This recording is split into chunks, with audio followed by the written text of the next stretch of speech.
I now realize why Bob didn't come to the side. Sir, I'm sorry, but you said, now I see why Bob's not here. If Bob had been here, it would have been 2 Republicans, 2 Democrats. And you say why Bob isn't here? Aren't these his constituents? Like, why isn't Bob here? Seriously, I drove across 3 counties in an hour to get here tonight. All right. And I don't understand. Okay. With that being said, I will go off. I will go to the side, and I will say that I will support public education. I'll support public educators 100%. The abortion bill is on hold due to lawsuits brought against it for violation of rights. Are you willing to rewrite the abortion bill to restore rights and to allow medical providers to use their best medical judgment without risk of criminal charges? And again, this question is for anyone who would like to answer it. Yes, sir. So I believe that it's every woman's right to make her own reproductive decisions based solely on her religious beliefs and moral and ethical code. Stop there.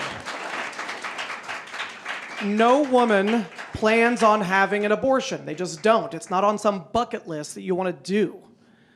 But with 520 menstrual cycles in her life to navigate, that's 520 possible chances for her to get pregnant.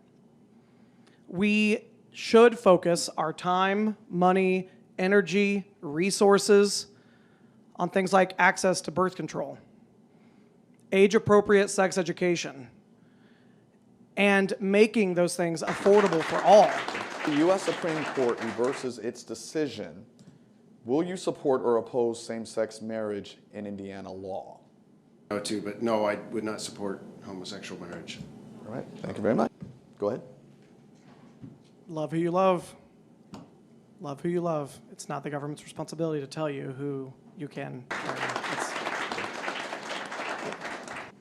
Issue, this is a question, there's a legislative issue that you personally disagree with, but the overwhelming majority of your constituents are in favor of. Are you willing to set aside your personal feelings and vote the way of your constituents? Sir. God bless this question. Yes, that's the job of a state representative, is to represent the people in your district. That is the whole point. You are a public servant, not a politician. And yes, I would listen to the people in my district and not to people that donated to my campaign. Yeah, absolutely. In favor of legalizing the use of marijuana in Indiana, and of course you can expound if you'd like. Here's the deal. Pharmaceutical companies were able to make a buttload of money off people that were dying. From 1990 until now, we killed off something like 799,000 Americans because of overdoses. Yet, marijuana, cannabis, remains a Schedule I drug right next to heroin, right? That makes literally no sense. Absolutely no sense. This is a crop that can be grown by our Indiana farmers. It can be taxed. We've seen it be successful in other states. But as you know, we allow pharmaceutical companies to make a ton of money off of drugs that killed people, yet the farmer that wants to grow it in rural Indiana is, or the veteran that has PTSD, or the person with chronic pain, can't utilize something that's natural. It's mind-boggling to me. So yeah, I would support the legalization of cannabis in Indiana, wholeheartedly. This is my 4th one of these, and my opponent, I haven't seen him. I don't understand why you spend so much time campaigning and being away from your family. Like, I love putting my daughter to bed and reading her 3 books every night. I love it. You spend so much time away from your family campaigning, and it's so hard to campaign. You spend so much money, and you're asking people for their own hard-earned money just to then take money from corporate PACs and not listen to your constituents, not come to these things.